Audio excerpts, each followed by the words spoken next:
Please continue, David. So they want to turn us into robots, basically. Yeah, and go ahead. They want to put us in a smaller perception bubble than the manipulating forces in. Like I say, in the land of the blind, the one-eyed man is king. And you know, in terms of things going on now, fundamental to pushing that further on is transhumanism. The idea is to sell us the belief that we can be enhanced by technological additions to the body. And this, Alex, we've talked about this over the years. This is bringing to light what I've said about the human body all these years, that it's a biological computer. And because it's a biological computer, it can be connected and can interact with other forms of computer software, i.e. technological computers. You see, what you've got, there was a story this week in Britain about the invention of an artificial hand, which for the first time gave the person the ability to feel things, to feel texture, to feel the softness of something that had never been done before. They could move it and pick things up before, but they could never feel things. And it's a real simple process in theme. There are electrical signals passing around the brain, and there are electrical signals that pass around the technology. It's electrochemical, and the brain has no firewall. Basically, what they're doing is making those two forms of energetic information talk to each other. And so the hand talks to the brain that way, and therefore the brain can decode the feeling of texture and touch. So what we're looking at then with transhumanism is putting in various technological bits of kit and stuff and connected it to the human body, the biological computer.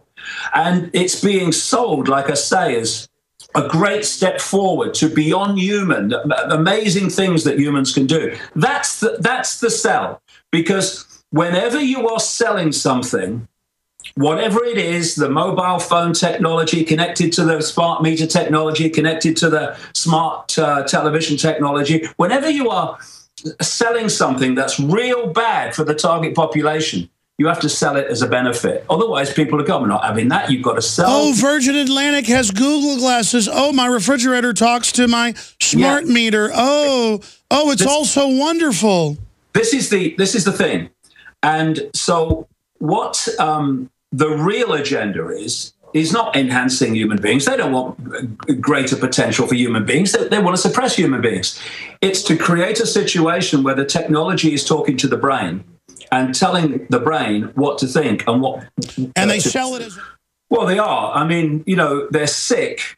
And in terms of wisdom, they are without wisdom, because cleverness and wisdom are not the same thing. Cleverness is a very much lower level of ability, of intelligence. But the whole point of which pulls all the strands together is the perception deception, because that is the crucial foundation. If you've got a target population of billions and you are, compared with that, a tiny cabal, and the core of it hidden in the shadows, then you can't control that population physically in total.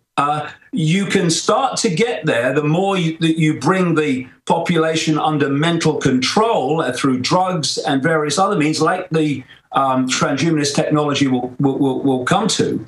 But we're not quite there yet. We're not there yet. So they still have a situation where they have to control a target population.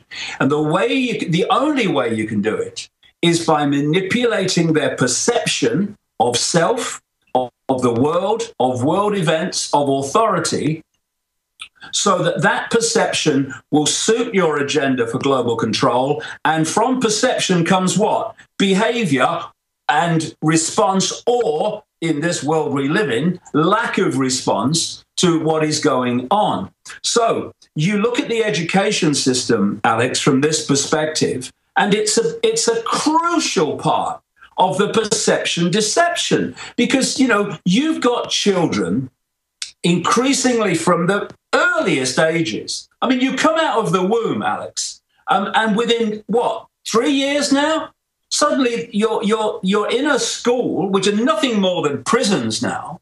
And you're having an authority figure telling you what's right, what's wrong, what's possible and impossible, what you can do, what you can't do, when you can go, when you can't go. And more power is being given to school authorities and taken away from parents. And that's a massive perception deception element, because you then have control at least 5 days a week of that child and young person and students' information that they receive, basically. And what you're doing through a rigged curriculum with rigged versions of everything is that you are programming them to see themselves and the world and authority in the way that suits you. Introducing